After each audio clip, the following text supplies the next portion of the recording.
Hi all, my name's Jonathan Mamaril.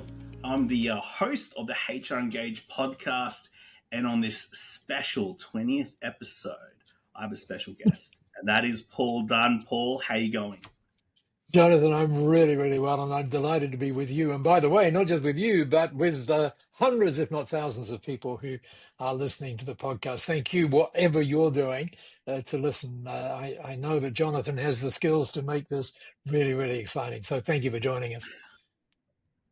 Well, look, Paul, I've heard of people listening to this on trains, in their Yes. car, on the beach. So you know what? Wherever you are, let's listen to the episode 20. This is a special episode because, Paul, I think your history, what you've done in your career, and obviously what you're doing right now, is so fascinating for our viewers, for our listeners in the HR community, HR space. So I can do the whole rundown, LinkedIn, and do all those things. We can look up at Google, but let's hand it over to you. Tell us a little bit about yourself, Paul. Oh, thank you, Jonathan. Yeah, I'll try and be brief, but because of age, it's kind of long. But I'll cut it down. So I think you're supposed to have the hero's journey kind of story, right? But when I look at my life, I just see it as one of luck. I mean, how lucky can you be at age 21 to have been born in the United Kingdom, in Dover, actually, and then get this call where you get headhunted to be one of the first 10 in Hewlett Packard in Australia. Just imagine that. Wow. That was, they were writing a brand new rule book in those days, right? And then going from there to establishing one of Australia's first computer companies, and then going to going to a seminar one day and hearing this guy who's no longer with us, a guy called James Rohn. And basically he said things like, having is first to becoming.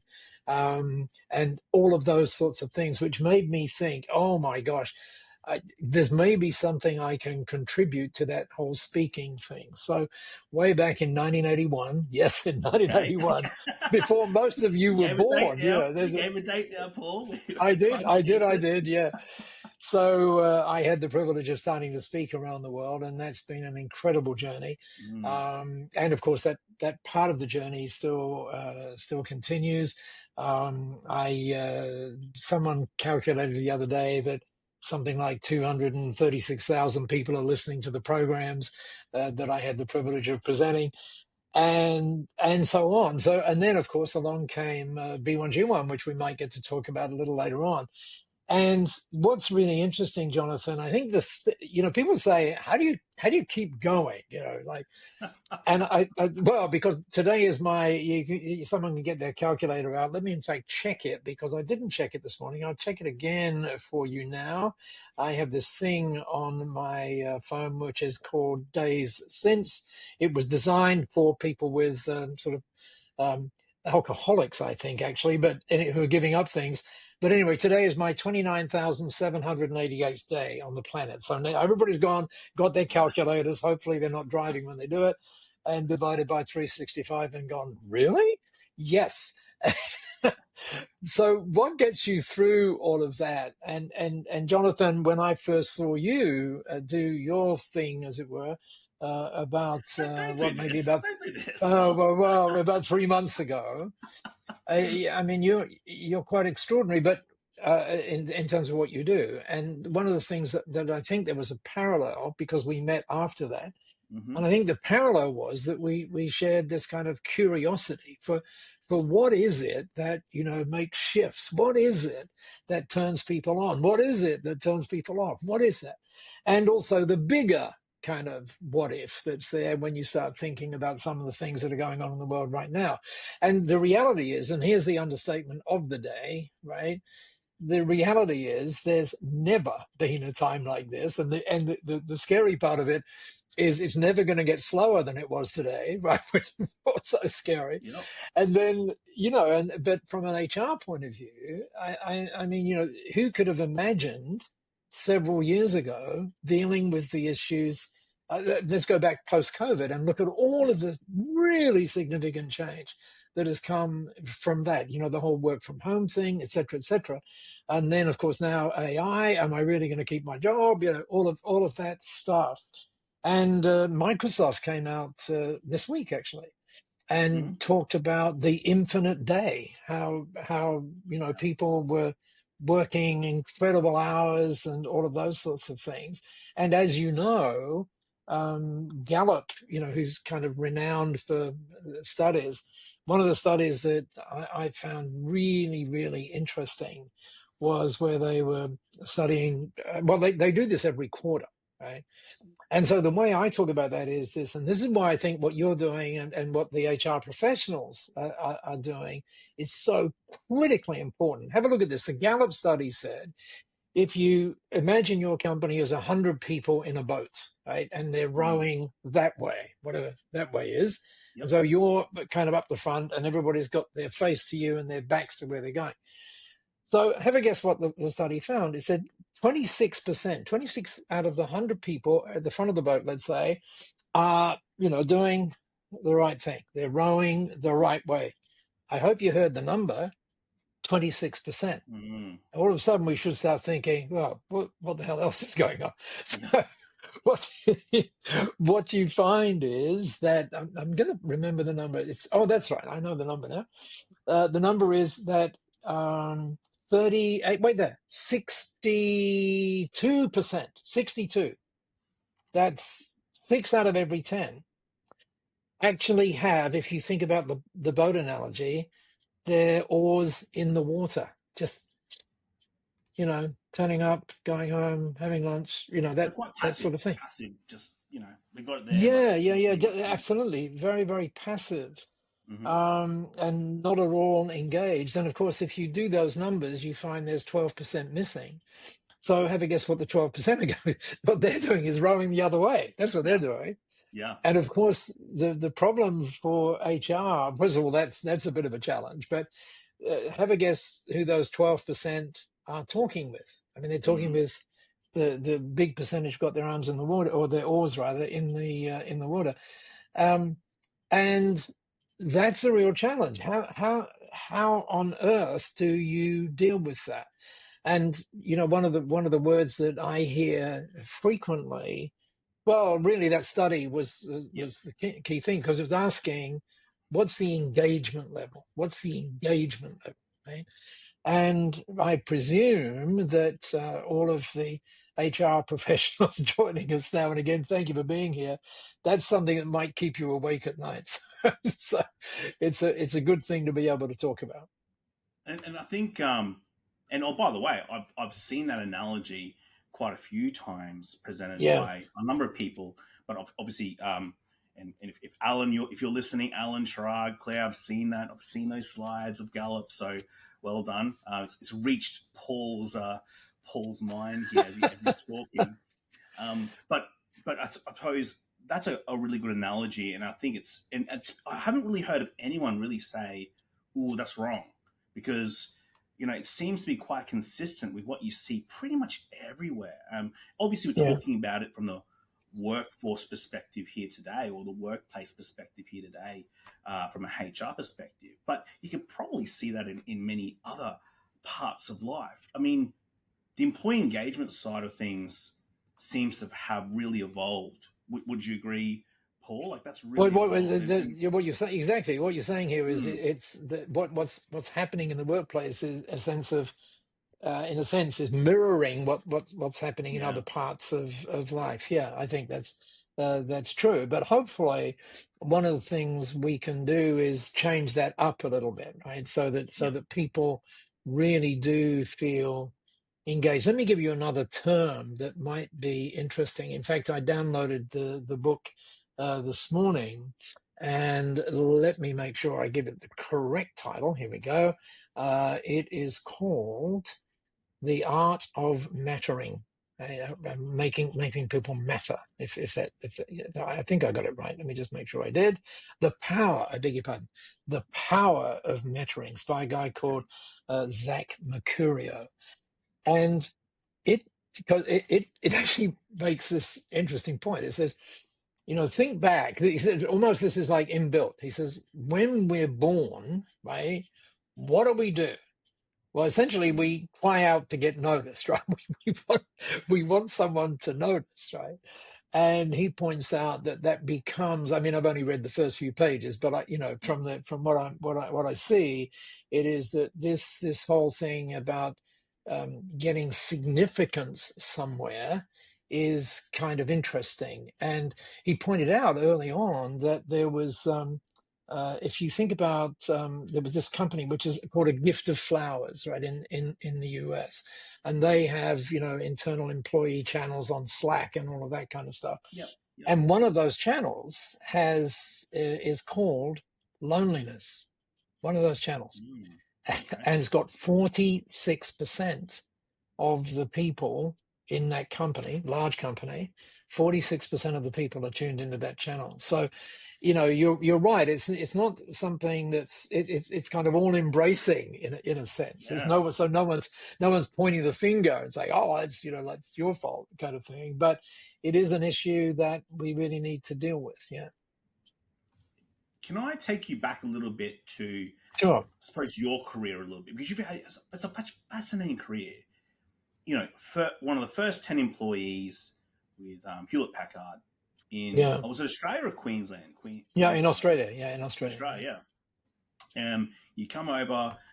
Obviously things have changed so much from a workplace like that to what it is now, which okay, yes, COVID has accelerated a lot of those things. Work from home, for example, and remote work and outsourcing and offshoring and dealing with different cultural pieces. We've got laws around mental health and psychosocial. Seeing that beginning, and also you coming from the UK, coming over here to Australia, well, all those things.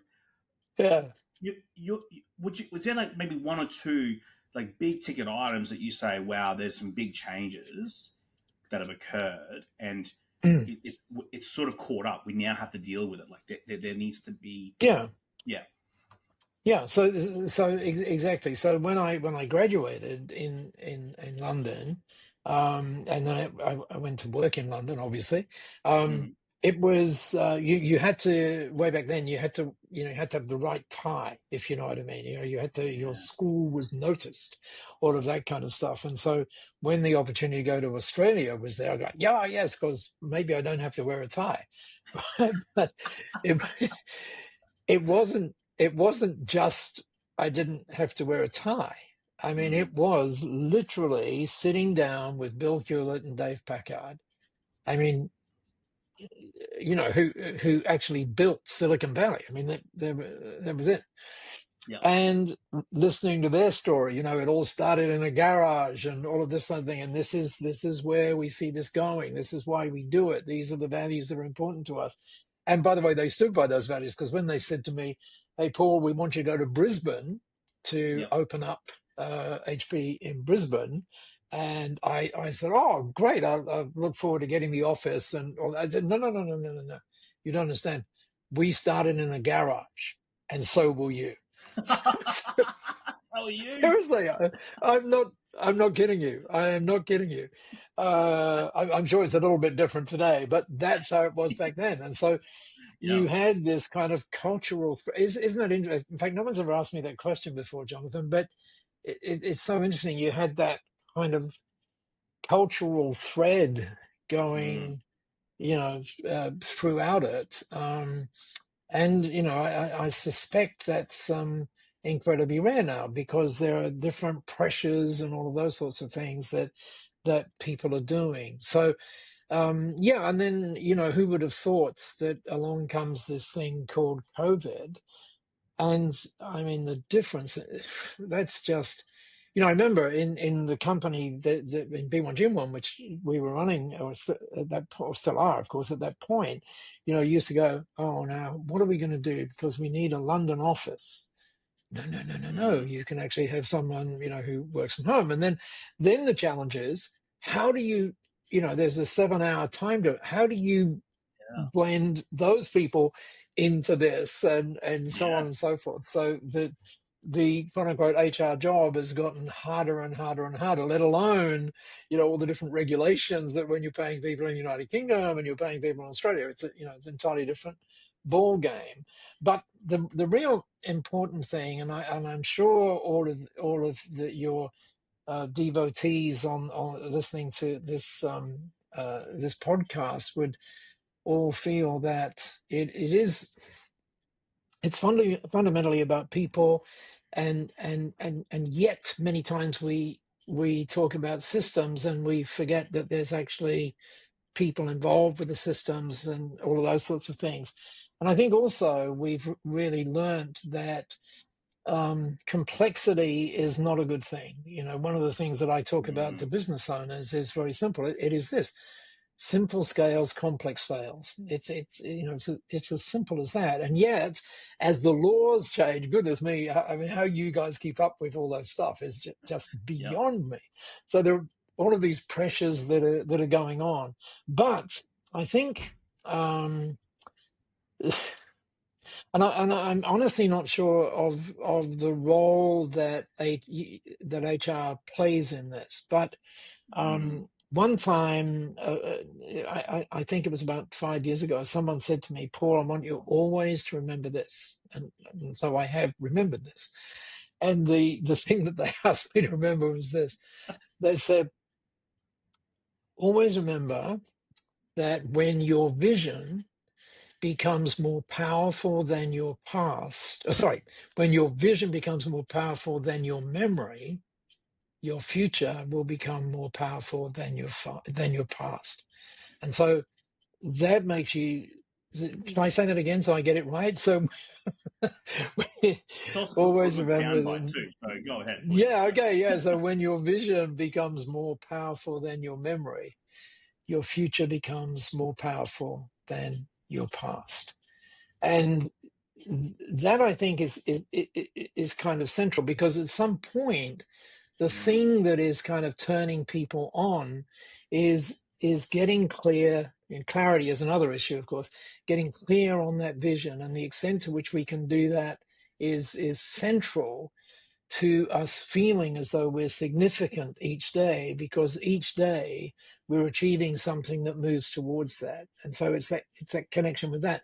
And so, and I would imagine that you can't sort of hold HR, because at some point there's a CEO who says, "No, this is the vision." Right? Hopefully they say that.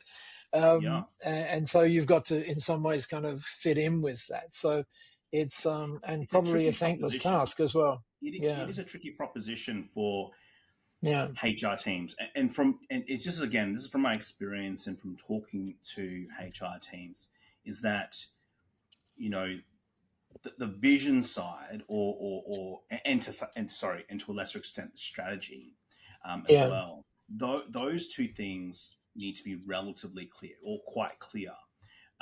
But it comes from, yes, the leadership yeah, team, which HR are usually a part of that leadership team. But the second part to that is who drives it, and who mm, pushes forward. Now, with owner founder type businesses, it's a bit more straightforward. yes, With it is. organizations that don't have the owner and founder in there anymore, CEO led or executive led or board led. That's again, the clarity that needs to be filtered down, especially to, I mean, each department, each area, HR, IT, whatever, needs to be quite clear, because otherwise you have that situation, like just like the boat analogy, where sort of just put the oars in there and they go, well, I think we're facing the right way. I have no idea. Looks like it's sort of the direction, so we'll just keep on going, right? That's fine. And I think this is the thing. You look at some businesses and you go, they can do that for a while. Actually, can do okay for a while. Maybe they can't scale it to the way they want, but they do okay. Um, but there's usually a tipping point. At some point, even those organizations that are just doing okay, they might hit a bump in the road, they might hit an obstacle, a COVID comes along, whatever it is, and they tend to struggle quite a bit Mm, more, whilst those who had a bit more clarity around their vision, stayed a course. They had to adjust. They've got to adjust. They still got to adjust, but they stayed the course. But I think also, and I just want to challenge you on that a little bit as well. Yeah. Because the one that I come back to, there's two organizations I come back to a little bit on that, which is Kodak and Blockbuster Video. Yep. Like their vision was super clear. Super The clear. strategy was super clear. So clear. Like, I remember Friday night, some at Blockbuster Video or Video Easy the same. I'm there trying to get the overnights, and my dad probably sends me into the $1 weekly ones instead. But that was pretty cool. But that was pretty clear. Like they thought this was going to go on forever, and apparently where they made their revenue was more around rental return fees. Yeah, the people didn't return them on time or something along those lines. That's exactly right too. That's exactly right. But they were very clear, like that this was going to go on forever. Netflix really wasn't a huge player. So and Kodak the same thing. They didn't really see digital as being a threat, really. They were very clear. The vision was clear. Strategy was pretty clear. What are your thoughts on that? I know I'm playing a little bit of devil's advocate here, but No. That's fine. The vision was clear. The strategy was wrong, right? So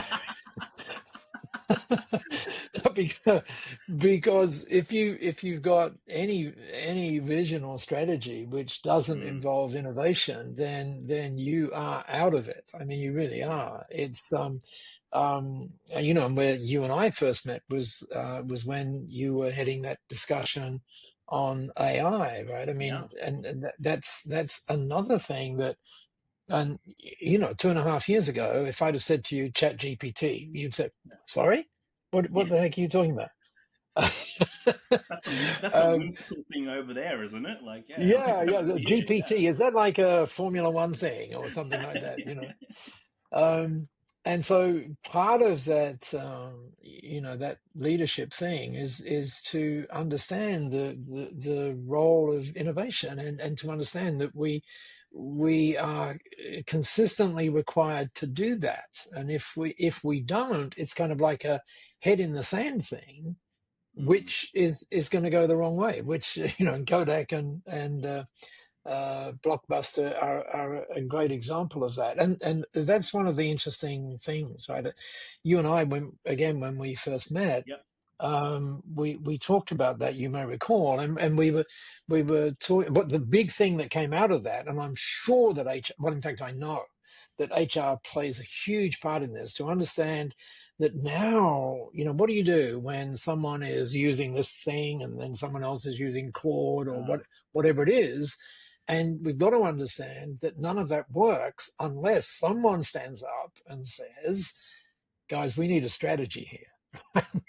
we need a strategy to do that. And I would see that, I would hope that HR plays a part in that, because that strategy, that AI piece, is dramatically affecting what humans can do in terms of their productivity and all that kind of stuff. And of course, a lot of the humans are threatened, as in, I wonder if I'm going to have a job next week, right?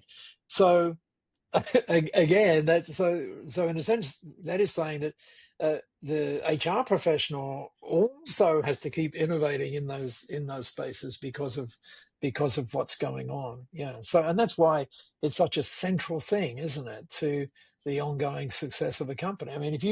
If you have people that simply are not enjoying coming to the office or being a part of the team, then the company isn't doing the right thing in some way, shape, or form. Well, talking about technology, probably there's been quite a few really strong voices, out on, I would say just in the world, but, let's say LinkedIn or the internet, some pretty strong voices around technology and artificial intelligence in particular. Yeah. And I think you've worked very closely with one of those people. That's Daniel Priestley. I read a lot of his stuff. quite well. And for those who are listening who have not heard of Daniel Priestley, Google him, do something, because Well, it's a great audiobooks, and yeah, he's great I'm very stuff. thrilled to say that that I mentor Dan. So yeah, you've got to go Well, that's what I was setting you and up for there. I was setting you up there, Paul, just to take were you really? that Okay, credit there. okay. Take that credit.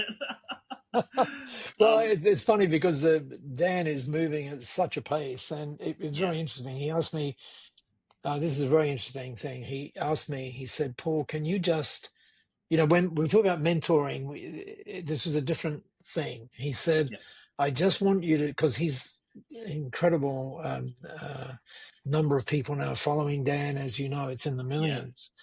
And he said, Paul, can you do something very special for me? And I said, sure, I can. What do you have in mind? He said, I just want you to look out for any signs that I'm getting too big for my boots. I thought, Wow, wow, that's such a wow. it's such a cool thing, right? I mean, it's and so just to continue. I mean, wow. Firstly, wow, that's incredible tidbit there. But the second part, I think I was going to ask you there too is he's one of the biggest voices out there. There's a lot of Mm. other voices. I'm just picking on Daniel because I know you know Daniel quite well.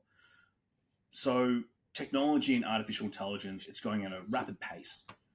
HR are really in the middle of it, right? Like Mm. human resource and right in the middle of it because you've got and it's not just technology. There's offshoring, there's outsourcing, and so Oh, the whole deal. Yeah, there's true, so true, true. much involved in managing people. HR has to evolve. It has and has been evolving.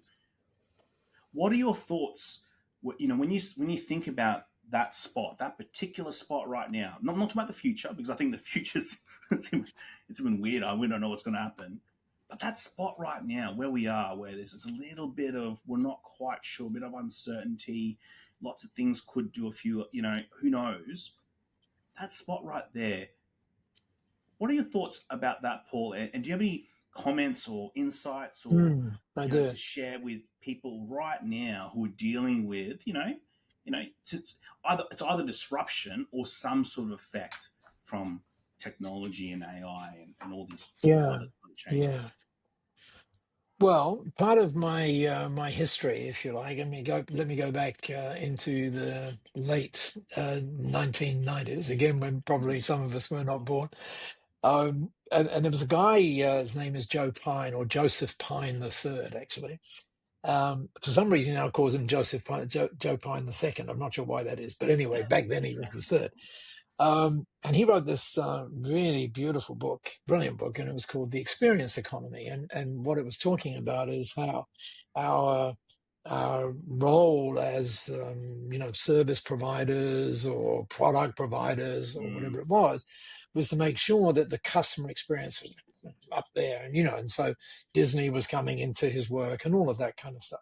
yeah. Most interestingly, he's now writing another book, which comes out in February. And I've been lucky enough to be following his writing on Substack and stuff like that. And rather naturally, well, first of all, it's got a different title. And the title is really interesting. And I think it's very important. It actually leads HR into a very interesting space, right? Mm-hmm. So stay with me on this. The book, which comes out in February, is called The Transformation Economy. And the Mm, Transformation okay. Economy, right? Which is really interesting because he thinks about people like you, Jonathan, who are providing a service, actually as transforming the people that you're serving, if that makes sense, right? Yeah. You become their guide is one of the things. And he said recently, and there's been a lot of work, as you know, probably since, 2019? Yeah. No, earlier than that, 2017, when Simon Sinek came out and said, you got to start with why. Okay. And Why? Yeah. everybody's Yeah. start with why. You got to start with why. By the way, I know Simon pretty well. So, I'm sure you do. um, I'm sure you do. so everybody was on that thing, and they're on this just thing of, we've got to have a bigger purpose and so on and so Yeah. on and so forth. And Joe Pine took a look at that, and he said this. He said, "I've figured out what I think is the purpose of every great company now." He said, "The purpose of every great company is to," this is a deep three-letter or three-word phrase, "the purpose of every company now is to foster humanity flourishing." Now that is Hmm. pretty, Okay. right? Now, you think about that for a minute, and it is pretty damn deep, isn't it? And and what if that's how we saw our role, eh, as Hmm. the guide for fostering humanity, or humans even, flourishing? And part of that deal might be that actually you're in the wrong job over here, because where you're at is not going to help you do that. We would Yep. recommend you, do this and so on. So I think I see I mean, I see it that way, as letting us become more human, because we're spending, far less time on, the routine stuff. And so Yep. now we can focus in an entirely different way. Now, what the impact of that is going to be, I just don't know. It's Mm. probably too early to predict. But that lunch we were at, remember there was a guy who was saying, "Well, how on earth am I going to charge for things now? Because what used to Yeah. take me 2 hours, took 2 minutes. How the hell am I going to do that?" Well, the answer to that is your business model was wrong. Right, that's the answer to that, because it Yeah. never Yeah. should Yeah. have been about how much time it took. It always should have been about the outcome that was being produced. And so if you're now doing that 2-hour task, but it's taking you 2 minutes, what do you now have time to do? Answer: foster humanity flourishing and have different conversations with the people you're privileged to serve. So I see it as that. Now, is that sort of Pollyanna? Yes, there's probably some Mm. Pollyanna in that. I'm sure there is, but it's perhaps is something that we can hang on to, that gives us a frame of reference for Yep. what's going on. And if we come back to that, it gives us an interesting reference point, I think. I think looking at that, your answer to that question, or your response there, that's my hope. I Yes. think we all hope that is going to Hope. be what happens.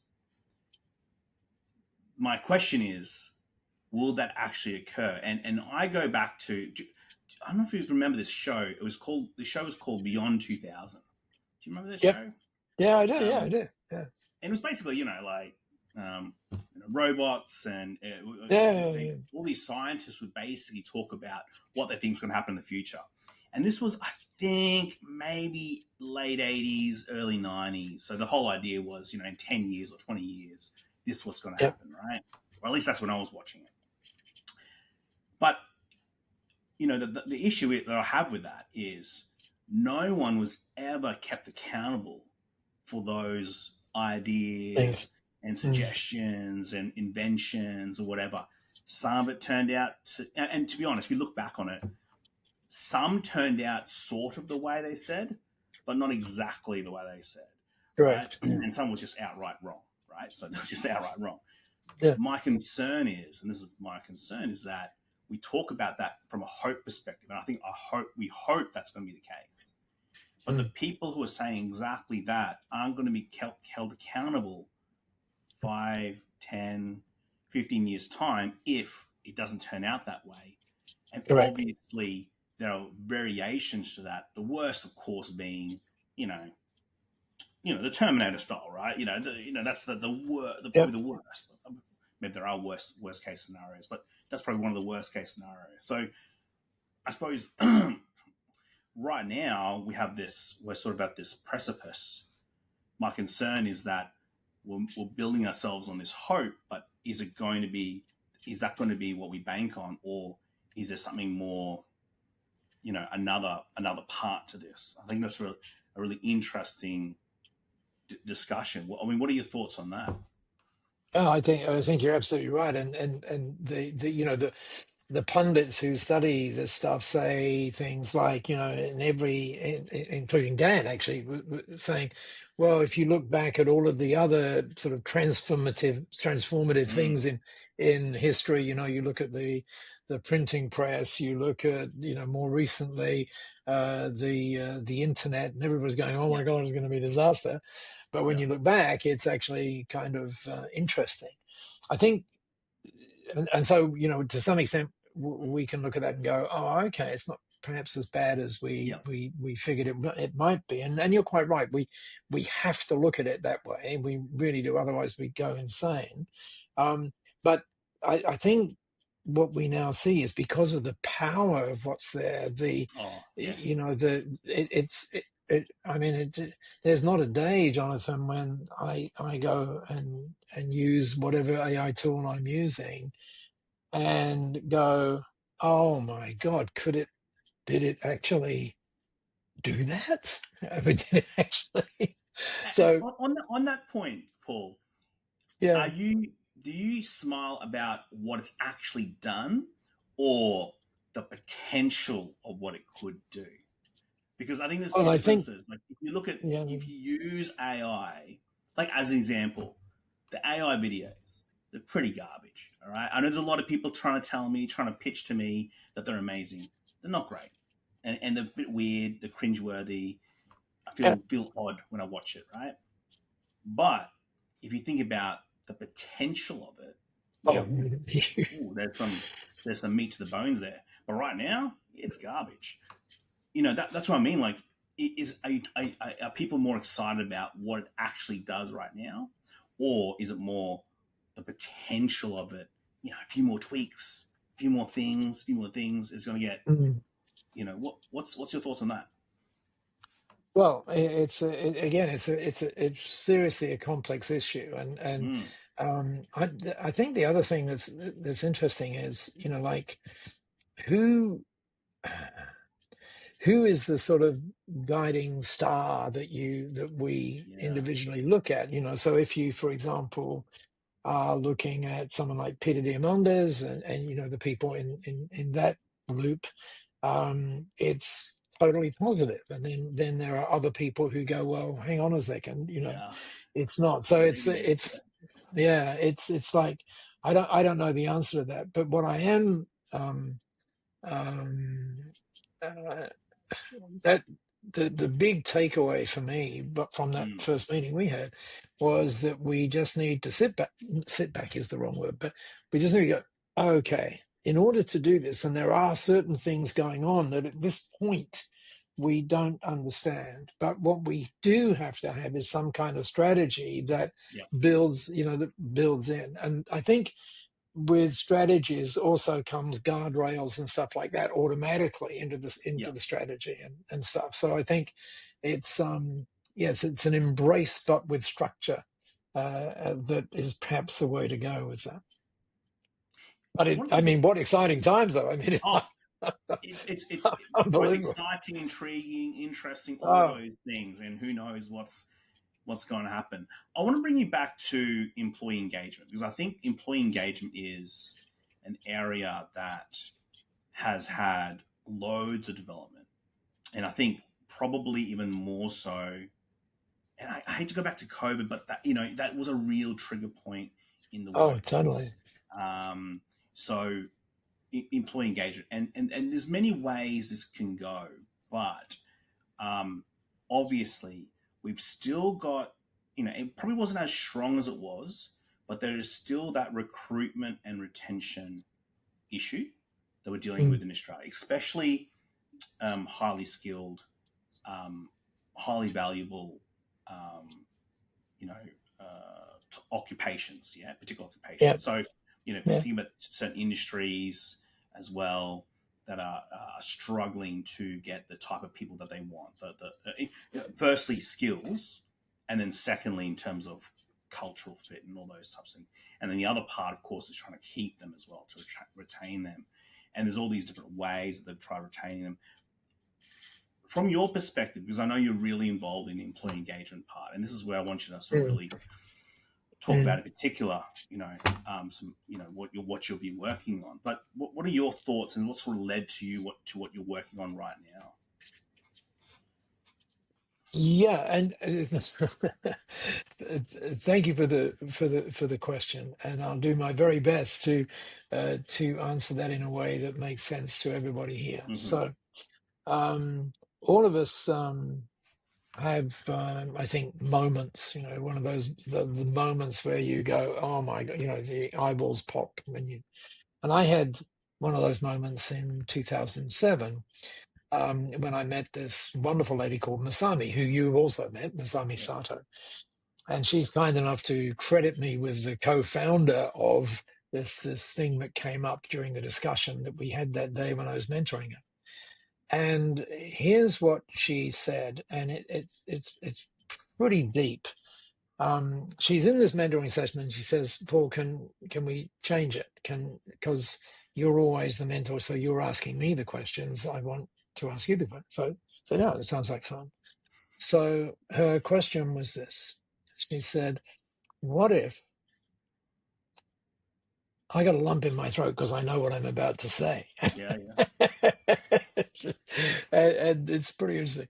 She said, "What if we could build something where every time business is done, something great happens in the world?" And then she started to expand on that. Like, for example, how great would it be if, every time we got a cup of coffee somewhere, a child in need got access to life-saving water? How great would that be? How great would it be if every time we sent an email, that somebody got access to game-changing education? How great would it be when we have a great meeting and I'm about to get to the employment part of this now, that we decide that as a result of that great meeting, something great can happen. And what we're doing and what we're seeing in the employee or team member engagement space is that two things happen. First thing that happens is when you start to not talk about purpose necessarily, but where you talk about the impact that's being created. Because purpose can just be a series of words, right, that you stick up on the toilet and hope that everybody understands them. But it's not measurable. On the other hand, impact is measurable. And so what we're now seeing is, and have been seeing, fortunately, since 2007, companies who are not just establishing the normal kind of monetary profitability goals, but they're also now establishing impact goals. So this year we're going to do this. We're going to make sure that so many people have access to water. We're going to make sure that so many kids in Central Australia get access to education. We're going to make sure that so many women or young women in Kenya get to go to school for 4 weeks in the year or 4 weeks at a time, rather than 3 weeks, because, when they have the menstrual stuff going on, they don't have the stuff. It's embarrassing for them to go to school, right? So how can you deal with these issues? And how cool is it if everybody, if you think about what we used to think about as, what do we used to call it? CSR. I do not like that word, right? Corporate social responsibility. Someone in the hotel business once said that what B1G1 does is it democratizes that. In other words, typically it's the C-suite that says, "This year we're going to give $100,000 or whatever it is." Notice that, by the way, that it has nothing to do with the impacts. It's like some monetary sum that's going somewhere. And B1G1 changes that and says, no. It's all about the impacts, which you can measure. You can measure them, if you wish to, against the Sustainable Development Goals, because that's all inbuilt into B1G1. And so your employees now, it turns. Imagine someone in what might be called a relatively boring job, right? So imagine someone working for an e-commerce company. Oh, be careful with the e-commerce boys. I think he listened to this, You got an Well, exciting job too, guys. You got an exciting job, guys. You got an exciting job. Paul, and just an imagine, example. Just an okay, example. just an example, yeah. And imagine there's someone, imagine that it's not robots, and there's someone's packing the thing very beautifully and everything else. And imagine they put a little card in there, and the little Mm, card says, "This was done by Linda. And by the way, I've chosen that when you open this and click on this, that this thing is going to happen." And effectively, Linda is in control of that, and Linda knows that someone else is measuring that, and it's up on the thing. And that's so much. Look at how many lives we changed this week, as opposed to look at how much revenue came in the door. Which one do you think is going to turn on the team members? And it's going to be that one, because it's their personal choice, and it's just this thing that says, oh my gosh, see, I've just thought of this.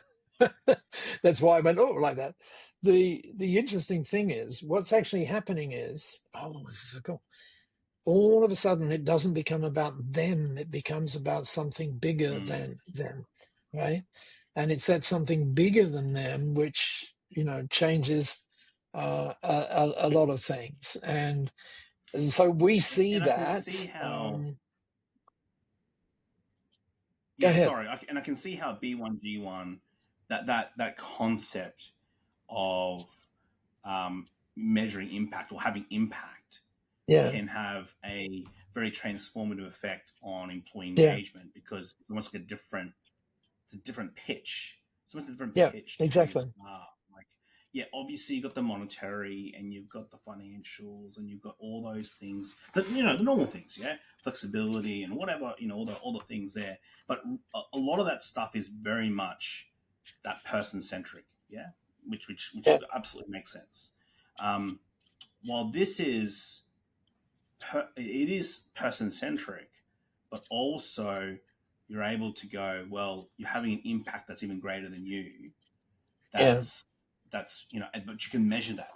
It's not just yeah, about, well, you supported this cause. And the yeah. one that I always, remember first meeting you, that I always go back to is and you guys have this quite prominent on your website, on the B1G1 website, is the Anytime Fitness example that you guys give. Yeah, yeah. We Which I think is every membership. There's whenever what you check in, something great happens. Yeah, yeah, yeah. whenever you check in, something great happens, and essentially there's the provision of I think it's clean water to Plain water is one of them. Yeah, but there's lots of yeah, other things they can choose. Yeah. it's incredible, and you can sort of see now. Okay, some people might say, well, that's if you think about the personalities or work at Anytime Fitness Gym, I get that. But also you had examples of manufacturing plants, and you had Oh yeah. examples of had so many different examples from different Or industries. if you take, I mean, one thing that is perhaps quite surprising, Mm. because let's take, knowing your background, Jonathan, let's take law firms, right? Let's Mm-hmm. just take law firms, Yep. and imagine the interesting stuff that goes on, because you can actually involve the clients in choosing as well, right? And in a very non kind of rah rah way, very Yeah. Yeah. a very down to earth way. And also what you see, and there's one particular law firm I'm thinking of when I talk about this, they've got these different departments, in the law firm that do various things. And so what you actually see is that the different departments start to, or each department has like a particular goal that Yep. involves something that they're really passionate about, and they're sort of contrasting with this one. They're measuring it every week. In fact, they're measuring it every day.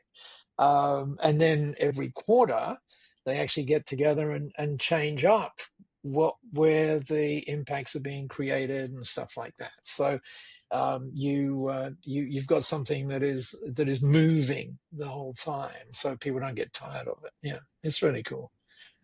Yeah, I think it's a really interesting concept that I think really works in with employee engagement. Just as a curiosity, people who are listening, if they wanted to find out more information about B1G1, do you have some details to give us? or just go to b1g1.com is where it's all there, and hopefully you go through and or if you really wanted to and you drop Jonathan a line and say, can I connect with Paul? Of course you can. We probably put that in what they call the show notes or something. So but yeah, go have a Yeah, look absolutely. see. I No problem. think, Yeah, we'll put that there. yeah, and I think, Jonathan, one of the things Okay. that this is brought out for me, which is Mm, interesting, is that in with all these things going on, we HR professionals perhaps need to have access to some new kind of tools that help yeah. them with that engagement thing, and this is one of those tools. Yeah. And I think, if I was to talk about, you know, and I talk about employee engagement with clients all the time, it is Mm. definitely one of the areas which, if you think about the impact of what you can do with employee engagement, it's probably a little bit more measurable because you can say, okay, we Yeah. retain staff, we recruit more staff, or whatever it might be, or even there might even be a survey or something like that. So it's a Yeah. bit more tangible. Um, and I think if you think about a tool like B1G1 or that employee engagement side, I think there's huge benefits from that perspective that I think a lot of HR teams, be worth looking into at the very least. Well, This yeah, is a great I think concept. I think so, and exactly. And what we know is that on the hiring thing, we know that people Mm, now, real great talent is looking for something more in the companies that they work with, and so, adding on the B1G1 thing gives them that something more. well, that's a good point, and I forgot to really raise that because let's take that analogy of the boat again. Those guys at the front, those people at the front who are rowing in the direction they're at it. How do you keep them, one, from rowing, but also two, from staying on that boat? Yes. Yeah, I mean, it's a good point, right? It's a good point, and I think one of those because yeah, you get the basics done: money, bonuses, flexibility, appreciation, all those. I would say basics. Yeah, your basic fundamentals. As long as they're okay, fine, or even actually probably need to encourage them, probably need to be better, good, need to be Mm, good. But what gets them, keep on going and came to the next level, and something more than the boat, mm. essentially the Yeah, analogy, it's more than the boat. yeah. Well, getting back to that book I mentioned earlier Mm, on, The Power of Mattering. All of a sudden, you get that you matter because you did that, and then something great happens as a result of you doing that particular thing in a particular way. So yeah, it's it's always interesting talking with you because we got to go. Oh, that's something we didn't think about before. So it's really cool. and this is an international concept for you as well. I mean, this is not just an Australian thing. This is obviously, I mean, No, no, no. you're talking to us from Singapore right now. You're in Japan recently. You've been in America. I mean, this is something that's it's global. It's worldwide. Yeah, and the personal impact on me. I mean, I could never, if I go back to that meeting in 2007 with Masami, Mm. I could never have imagined that right now, because we track all of the impacts and Yeah, and yeah, so yeah. that all of our members know. So here we are today with 374 million of those impacts. I mean, it's like, It's amazing. and what do we do? And I'm not sure whether HR people get this, but what we do is we think of every one of those 374 as a smile and something that brings real joy. And of course, when we are Mm. able to bring that to the workplace, it changes everything as well. It's amazing. Um, okay, so tradition on the HR Engage podcast is I have these rapid fire questions. Okay, so I'm going to ask you a question about you. So you obviously can answer it, and all you got to do is answer the first thing that comes to your head. Is that okay? Okay. Okay. And just so that everybody All knows, right. I have not seen these questions, right? So I'm not sure where you're coming from. That's the So best way. That is the best way. no, it is the All best right. way. What People is say your to me, favorite? do you want to know the questions in advance? The answer to that is no. So go. All right. What's your favorite movie, Paul? Oh, currently Mission Impossible. What, the first one? No, the new one. But before that, Forrest Oh, the Gump new for one. sure. Okay. Okay. Yeah, the new one. I Oh, saw it cool. in Yeah. IMAX. It was That's probably a filmed bit in more expected IMAX, than I and thought. The first yeah, one was very yeah. more expected. Awesome. Um, what is your? Yeah, you're very worldly. You're very worldly. You're a globetrotter. But I want to nail you down. What is your favorite holiday destination? So holiday destination, not the best place you'd like to stay at a hotel. What is your favorite Mm. hotel destination? A holiday destination. Sorry. I don't know. Um, no one ever asked me that question, but the answer is pretty simple. And I'm surprising myself by answering it actually like this. It's New Zealand, Yep. actually. Oh Love it. wow. Down the South Island. It's just Whereabouts in New something. Zealand? Oh, I can't remember all these things with long names right down the bottom of it. And I remember kids nearly being blown off with all the winds that were coming and stuff. But no, it's just, um, you just go, wow, look at that. And I remember being on the boats and looking at them. Oh, it's just wow. So New Zealand is great. New Zealand's a beautiful place. I've been there very recently. It's a lovely place. But I did not expect you to say your favorite holiday destination is No, New there you Zealand. go. So Well, nor did I wow, expect to amazing. say it. So There you go. your questions are good. Yeah, beautiful, beautiful, beautiful place. Um, Apart from family and friends, who has inspired you the most? So you can't say Masmi. You gotta say someone Oh, else. no, no, I will give you, the answer to that. The answer is, and this guy was actually working as an intern at Hewlett Packard when I was there. Okay, um, Wow. and that is Steve Jobs. I think you know the whole stuff that he talked about. I mean, there's so much great stuff. My favorite quote of his right now is this one, by the way, which is the storyteller is the most powerful person in the world. Don't worry about the power bit. The next bit after it is really the important bit. It says the storyteller, you could say the HR person, the storyteller sets the vision, the values, and the agenda for an entire generation yet to come. And when you realize that and you look at those last 7 words for an entire generation yet to come, you realize it's not about us. It's about something bigger than us. Pretty amazing. It's a good quote. Good quote. Um, what is a thing you do? That's great. Quote. I can't say anything else. What is a thing you do outside of work that you are passionate about or keeps you going? Oh, the gym every morning. Yeah. That's that is a ritual that just sets up the day. By the way, an interesting thing on talking, here we are on a podcast. Yep. And I always used to say, I never don't have time, and I live in Singapore and I don't drive, so I don't listen to Yep. podcasts and everything else. But I found that when I listen to them in the gym, that's part of the ritual now, right? And I find that I work harder when I'm listening to podcasts, which is really bizarre. So keep the podcast coming, Jonathan. Brilliant. Thank you so much, mate. And one last rapid fire question. Tell us something about yourself that people don't know about you. Ooh, And remember, this is what? PG, by the way. So Oh, no, no, just no. I remember get that. the, Yeah. yeah, oh my goodness, what don't they know? I have, whoa.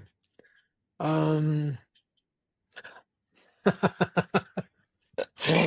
okay, I am on, I am on my 707th day of Japanese Duolingo. There you are. Try, There you go. trying to learn Very awesome. Japanese, and 707 of them. Yeah, it's amazing. There you go. Paul, it's been really fascinating talking to you because, coming on for this special 20th episode, I really wanted to bring to the HR community, to those who are listening to this, something a little bit different, coming from a different perspective, but also very much in alignment with what they're looking to do. And I think a lot of HR professionals, HR teams are looking at, yes, doing things differently, uh, doing what they can with what they've got, the resources they've got. Yeah. They're looking at issues like employee engagement, look at issues like change management, looking at issues that have to deal with technology. Like there's so many things they've got to deal with, so much to deal with. Absolutely. And anytime we talk to one of them, you know, there's so much to have to deal with. And it's just great for you to be able to bring maybe a different perspective for them to have a think about.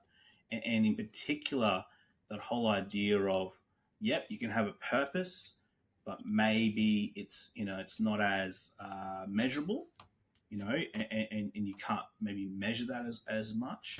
But maybe with what B1, something like B1G1 does, there's might be something a little bit different to think about. I think that was a very key one. And then I think the idea of, you know, dealing with changes and technology being probably one of the major ones that's coming up, and your thoughts on that, especially considering, you know, background with Hewlett Packard, with Daniel Priestley, Simon Sinek, you know, you just been a name dropping as well today. There was some name dropping there. There was some name dropping. Now, I'd like you to leave us with, I know you've had a few quotes already, and if you've done a few quotes for us, but is there a quote or a moment of inspiration you would like to leave us with? Yeah.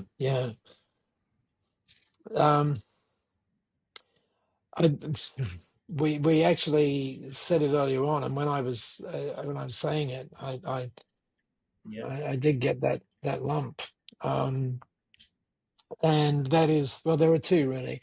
The whole thing around, you know, when your vision becomes more powerful than your past, than your memory, your future becomes more powerful than your past. So it is all about that. And I think there's another thing around that, which is called clarity as well. When we get clear on stuff, then the next step becomes entirely possible. So clarity is a key thing that I think goes with that. And then that whole thing now around, our role becomes to foster humanity flourishing, and I think that's a whole big message, which, you know, you wish that leaders who are doing some really incredible things right now would actually get that. Maybe that's what they should be thinking about rather than the things that they are thinking about. So yeah, I think it's a difficult. I think traditionally right now HR is in a difficult spot. yes, it is. Right at this point in time, I think definitely there are huge challenges on the horizon. But even right now, you know, just dealing with the challenges of just change, like so much change and transformation in the workplace. I think you've given maybe some of the listeners and the viewers here maybe something else to think about from just a slightly different perspective. Hope so. And really appreciate you coming on board the HR Engage podcast, Paul. Thank you so much. I appreciate you inviting me, Jonathan, and I appreciate all the people who follow you. Then they actually turned on to the 20th episode as well. Well done, everybody. Awesome. Well, I'm Jonathan Mamaril, the host of the HR Engage podcast. Speak soon.